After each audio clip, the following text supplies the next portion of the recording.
Yeah, you've already made your decision. You've made your decision at left tackle by signing Jordan Mailata to the extension. So I would try to peddle him if and you and I always talk about this, Jeff, this offensive line deficient league. There's plenty of teams in this league that need a left tackle.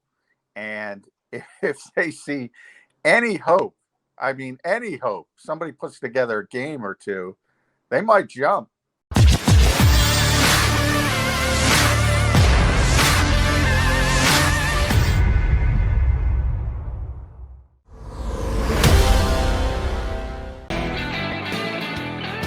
Bird 365 here on the JAKIB Media YouTube channel.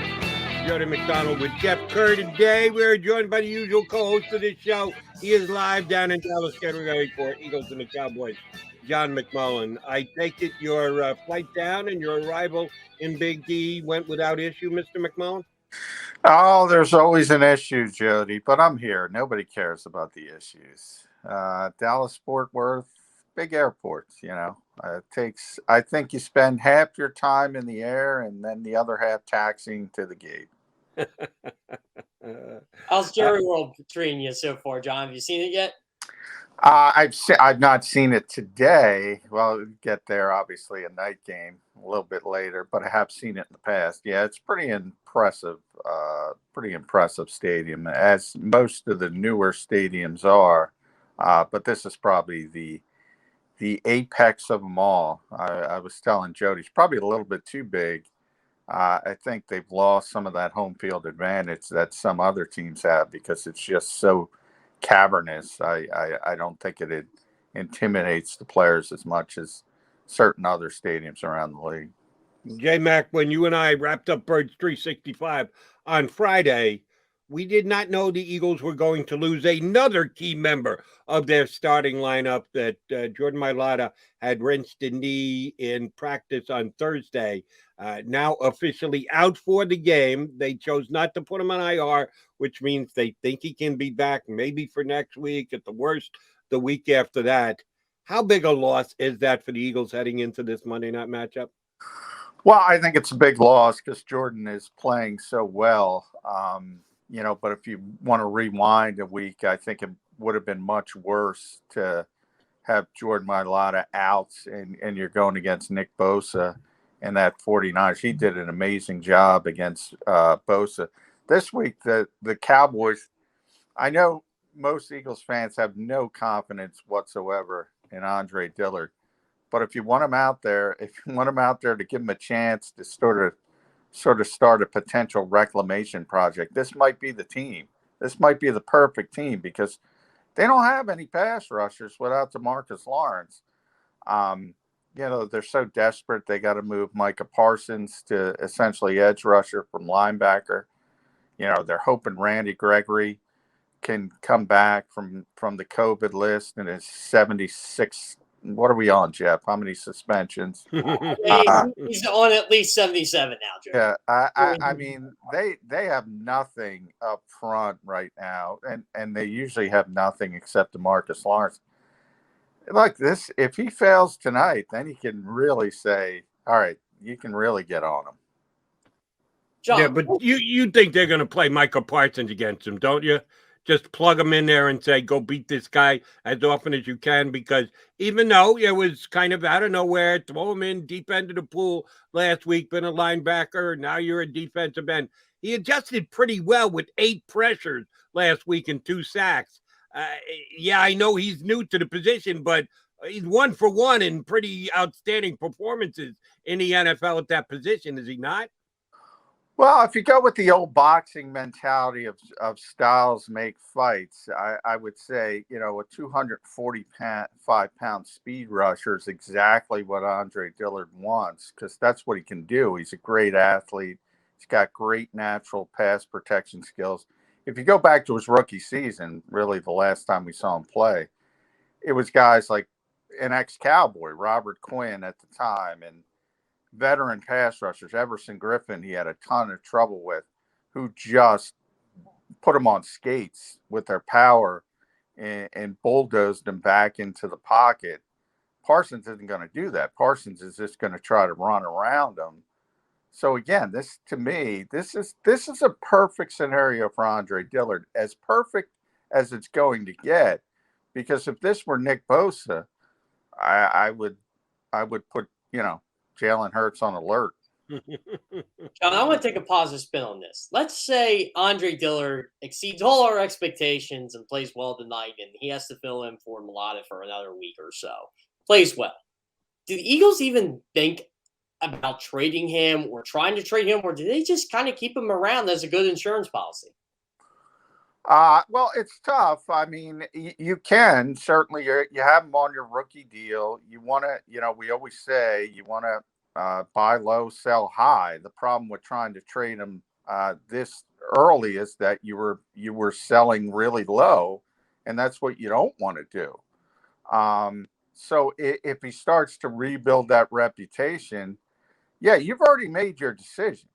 You've made your decision at left tackle by signing Jordan Mailata to the extension. So I would try to peddle him if and you and I always talk about this, Jeff, this offensive line deficient league. There's plenty of teams in this league that need a left tackle.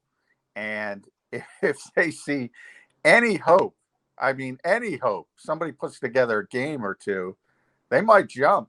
So, yeah, if he plays well, even tonight, and you can make that trade because of the situation, and people don't put the context and say DeMarcus Lawrence isn't out there.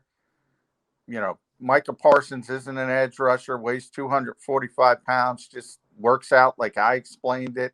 That's exactly playing to Andre Dillard's strengths. I would move as quickly as possible if you get that opportunity, but you got to get that opportunity. Chicago Bears 1-1.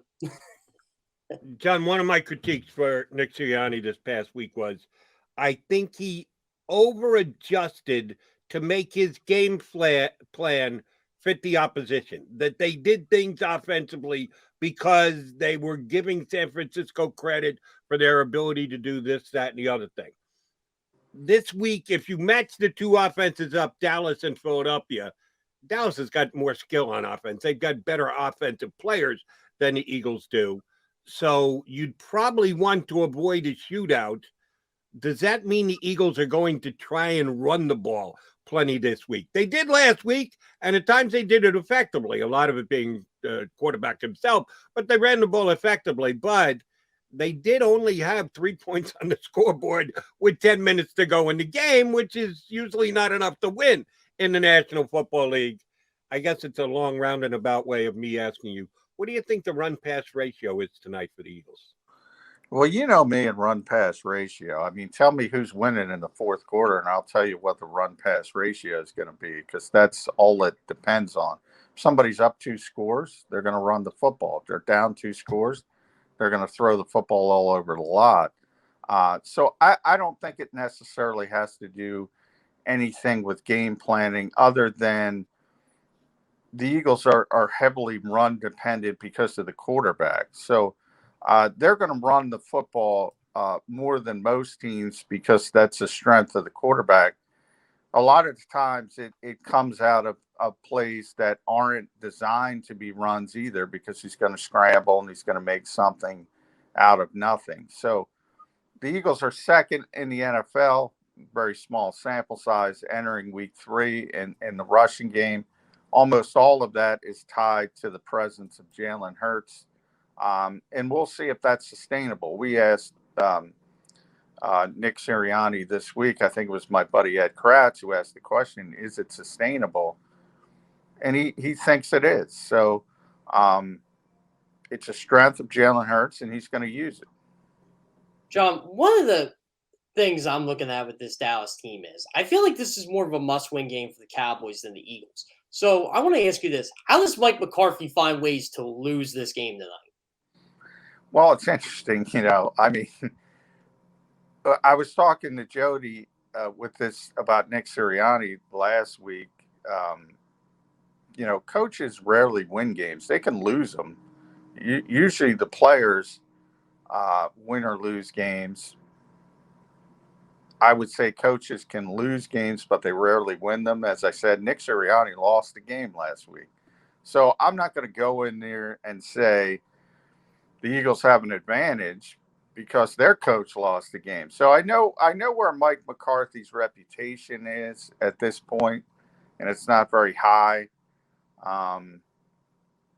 But he is a veteran coach. Probably a slight advantage over a young Eagles coach who made, Jody said it there, made this weird giant gesticulation going from one extreme to the other extreme after having success, which didn't make a lot of sense. So I'm more interested in Nick Sirianni. Do we go back to week one? Is he over emphasizing the week 2 loss again and going further down a rabbit hole? Hopefully it's somewhere in between, which is where it should have been to begin with. Interesting you use that phrase, going down the rabbit hole. I think it's a fair one. I know you and I discussed it last week that you thought he was over the top in over analysis on himself and how bad the game that he had in play calling. In his world, and I'm talking mostly about his staff, his advisor, maybe his dad in his ear or whatever. Who's the one, if he got out there on the ledge, if you were right, Johnny Mac, that he was overexposing himself, who's the guy who's going to talk him back? Who's the guy who's going to get inside his ear and go, remember, all you got to do is turn back the clock 14 days, and you had a great game against Atlanta. So let's not get crazy here, Nick. Who's going to be the guy to give him the best advice as to how to balance himself going into this week on play calling? My guess would be Kevin Patullo, who's the passing game coordinator. They seem to be the closest. That seems to be the guy who was the closest to Nick Sirianni on the Eagles coaching staff, which is interesting because he's not the offensive coordinator. He's not the defensive coordinator. So I always thought this process, when Nick was explaining when he got the job, he said, like most young coaches, most rookie coaches do, there's not enough time in the day. I think people quickly realize it's more than just scheming and calling plays. And he would always reference, I told Kevin to do this, I told Kevin to do that. It was sort of like Kevin Patullo was his right-hand man, and I think he is his right-hand man. So I think those are the closest. That's the closest person to him on the coaching staff. But he's got a lot of people, and obviously Shane Steichen is one of them. Jim Bob Cooter is another. And that's just inside the organization. As you mentioned, you go outside the organization. I think he realizes he probably took the loss a little bit too hard. And I think that's more of a emotional aspect of the position, the game. He's just got to learn how to deal with the losses a little bit better. Because, hey, if you're going to be a coach in this league long term, there's going to be a lot of losses over the years, even if you're successful. John, you guys clearly don't have the locker room access you once had, but Dallas does. And there were some bulletin board quotes from Micah Parsons this week. I don't know if you heard, but he said Jalen Hurts is on his hit list. And, that just happens to be the quarterback he's after this week. Did Eagles players get a wind of that, or did they even mention anything about, Micah Parsons talking a lot of smack for a guy who's only played 2 games in the league?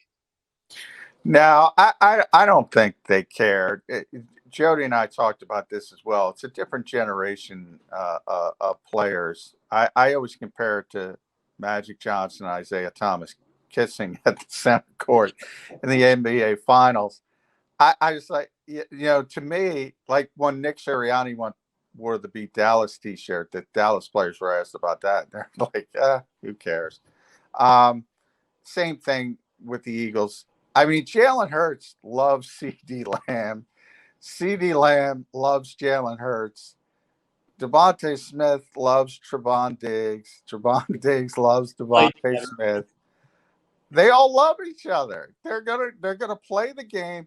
Everybody wants to win the game. I'm not trying that. But after the game is over, they're gonna exchange jerseys and they're gonna be happy for each other. And I mean that's just a new generation of football. So I think the rivalry at this stage is more, fan base generated than player generated.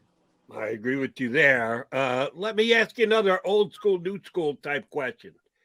It used to be a big deal when you were on Monday Night Football. Now, I'm old enough, Johnny, you're close to being old enough to remember back when that was the lone primetime game before Sunday Night Football, before Thursday Night Football. It was the standalone primetime game. It is no longer the case, and the NFL has changed with this love in free agency stuff. So it's just another Sunday game that, yeah, you get an extra day on the front end. You get 1 day less that you can complain about on the back end. Has Monday night lost its luster? Well, there I'm going to go opposite. I think it has with us, Jody, no question. But I don't think it has with the players. Really? Yeah, they, especially with the younger guys, they just see it is prime time. It is standalone. So the rest of the league is watching. So they take it as their peers get to see them. We were talking to Quez Watkins about this, and he was really excited about playing on Monday night by himself with the Eagles. So, yeah, for people like us who remember Howard Cosell and Monday Night Football halftime highlights when you couldn't get highlights at the tap of a button on Twitter immediately after they happened, it's not a big deal anymore. But I think to the players, when they get to play in prime time by themselves with no other games going on, whether it's Sunday night or Monday night, it's a big deal for them. Yeah, John, you would think it'd be the opposite, though, right? Just because a lot of these players, like, I'll look at Jalen Hurts, for example. He's 23, 24 years old. He doesn't remember when Monday Night Football was actually on ABC, and Al Michaels and John Madden and Al Michaels, Frank Gifford, Dan Deerdorf, that was the game. It feels like it's taken such a hit, maybe media-wise, since it went to ESPN, that it's just not the game the NFL wants to market. Yeah, I mean, that's what. Yeah, that's it. It isn't. It's certainly taken a back seat to Sunday Night Football from the league perspective, and from the perspective of the networks and what they pay and all that stuff. Sunday Night Football is the jewel. But yeah, that's for TV executives, and I don't want to throw you in the same boat with Jody and I, but for older people like us who remember what a big deal Monday Night Football was at one point. Yeah, it pales in comparison to what it once was, but that's the reason why, because Jalen Hurts has no idea what it once was. So to him and Quez Watkins and Jalen Reagor, Devontae Smith, I mean, it's just a primetime game. It's like they're by themselves. The whole league is watching the Philadelphia Eagles and watching them play. So for them, it's still a big deal. J-Mac, Rodney McLeod already judged to be out for this game, so he's going to miss the first 3 games of the season. We'll find out next week whether it's going to be a 4th, a 5th, or a 6th. They miss him on 2 fronts. Number one, at his own position at safety, and number 2, as a guy who they may have been able to lean on to stand into the lurch with the loss of Brandon Graham as far as leadership goes on the defense. Marcus Epps, Kayvon Wallace, how big is that other safety position going to be tonight against a Cowboy team that's going to roll 3 and 4 capable receivers out there on every single play? Yeah, I mean, this is their biggest test, obviously. I mean, through the first 2 weeks, they have persevered, to say the least. They've given up 1 explosive passing play of over 20 yards, which is, if you watched Sunday, and I didn't get to watch much of Sunday football, but because I was traveling all day, but you see the highlights, you see all the explosive plays all over the place. To play 2 NFL games and give up 1 passing play of over 20 yards, I guess you could technically be better and give up 0, but I mean, that's pretty stinking impressive. So correct. I would say to this point, they have persevered, to say the least. Now, Atlanta and San Francisco are not nearly as explosive on paper as Dallas, and then some upcoming games with Kansas City, and obviously hope Andy Reid is okay, and they're not playing as well as everyone expected. And then You have Tampa Bay coming in and they lost, but they're still explosive teams. They're going to be tested if Rodney's not back. He's obviously not back tonight. So this will be their biggest test. It'll be interesting to see how that secondary holds up. They can't, at some point, they got to give up 20-yard pass plays. So I assume they'll give up a few tonight because Dallas is that much better. But if it's still in a positive direction, so far so good on that account. John, I wanted to bring back the Monday Night Football topic again with the Eagles-Cowboys rivalry tying into this. I mean, I watched a lot of old Monday Night Football games over the summer with Eagles-Cowboys. For some reason, I've watched the Ray Rhodes era, which the Eagles always seem to either get heartbroken on Monday Night Football or just dumped by Aikman and those guys. And I always like watching the pregame stuff. And Aikman pointed out, look, if you're not excited to play the Philadelphia Eagles, you shouldn't be here. And he said on Monday Night Football, you just add on top of it. And, are players feeling this too? Like, is Nick Sirianni trying to get this message to them? Look, you have to be fired up to play the Dallas Cowboys. I'm not even calling it fan generated at this point. Yeah, I don't know, Jeff. I'd like to tell you yes, but I don't think so. I mean, Nick early in the week played some highlights to try to get the younger players. Remember, they don't know about this rivalry, and tried to explain to them what it means to the city. But he also mentioned, look, you don't want to overemphasize it because you don't want to pretend this game's bigger than next week or the week after, and get them thinking in that way as well. So talking to a number of guys, Jalen Hurts, Jalen Reagor, Quez Watkins, as I mentioned, some of the younger players, I mean, it's the next game on the schedule for them. And as I said, Xander, well, I got to get my Alabama reference in there. The Alabama guys love each other. They love each other. I don't know how other way to explain it. It's like the old school Miami players back in the days when Jimmy Johnson was there. They're just so tight, and it's such a community. And the same thing as I mentioned when Jalen went to Oklahoma and got to meet C.D. Lamb. And I heard it from C.D. Lamb's perspective down there. He just was raving about Jalen Hurts. They're not going to see that star. Now, maybe Lane Johnson, maybe some of the older guys, but not the newer gen, not the younger players. It's week 3, man. It's week 3. Johnny Mac come back to game planning again, heading into tonight's game, and play calling heading into the game against the Cowboys. You're in the heat of the moment. You're calling plays, one following the other and the like, and you're not worried about across the board stuff. And then after the game is over, you got to go back and look at the tape and crunch the numbers and go, wow, we missed out on this. Why we didn't do more of that? How did we not get this done? To me, the thing that stood out last week was the use of tight ends. I know everybody talked about getting the ball down the middle, which a lot of times you can do so with your tight ends, and that was part of the issue last week. 4 targets for Zach Ertz and Dallas Goedert combined, and it wasn't like they were short-shrifted out of spots on the field. They did use plenty of 12, and both of those guys got enough snaps to make more plays than that. Tell me why there'll be more use of the tight ends in tonight's game against the Cowboys, or tell me, Jody, you're whistling upstream. Good luck with that. It's not happening. Well, if you're right, Jody, it's because, Nick heard about it all week from the media and outside voices about why the heck is there no throws over the middle in this offense. Now Nick says that's what the opposing defenses are giving the Eagles, and that's why it looks like a donut. His passing charts just blank in the middle. I find it very hard to believe opposing defenses want to say to Jalen Hurts, hey, play to your strengths. You throw the football well outside the numbers down. Let's play to your strengths. I think they would want to funnel throws into the middle of the field.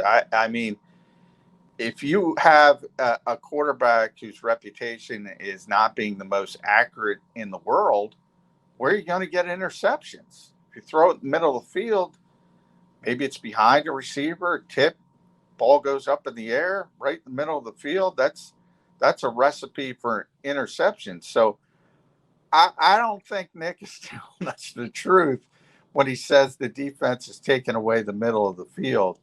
I think he's been trying to protect and scheme up Jalen Hurts over the first 2 weeks.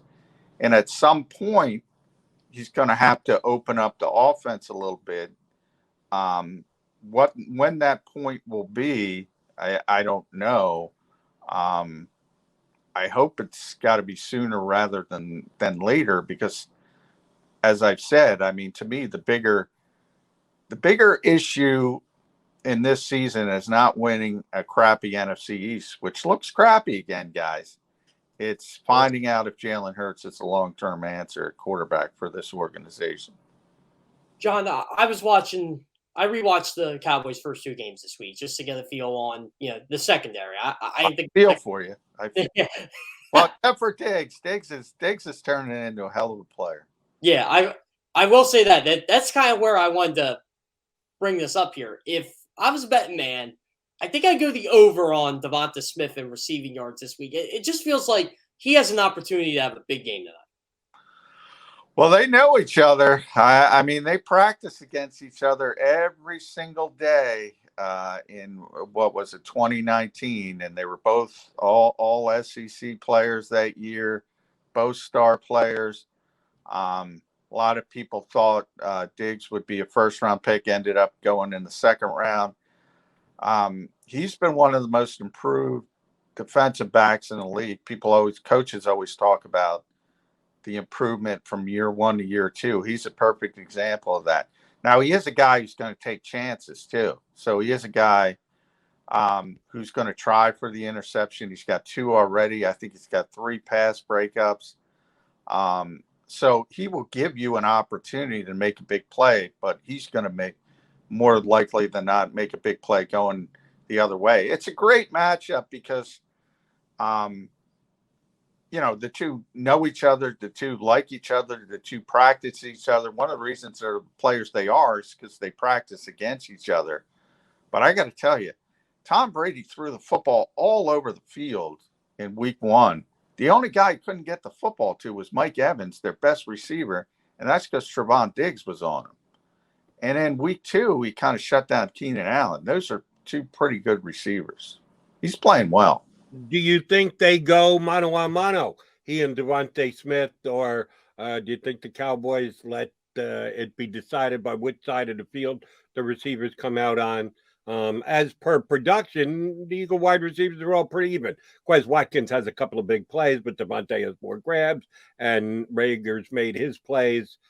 How do you think the Cowboys will match up, specifically defensive backfield, against Eagles wide receivers? Well, if it goes like the first 2 weeks, they will probably have Diggs on Devontae an awful lot. Do they think he's at the level of a Mike Evans yet, or a Keenan Allen? I don't know. It's interesting. Dan Quinn, before he got here, he was a cover 3 guy. He was a Seattle guy. It was zone. Right. Changed a little bit from that perspective.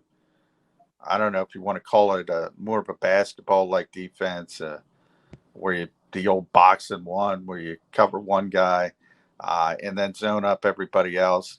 So he's doing some different things. I think that's one of the more interesting parts of this, because Mike McCarthy in his conference call with us said the same thing about Jonathan Gannon. Played totally different against Atlanta than San Francisco. You got coordinators mixing stuff around. So both sides are, I think, kind of a little bit off balance on what to expect. John, one of the things I wanted to bring up too with this Dallas team was I think their running game is going to make a huge difference tonight, where it's Ezekiel Elliott, where it's Tony Pollard. And the Eagles have been okay at stopping the run the first 2 games.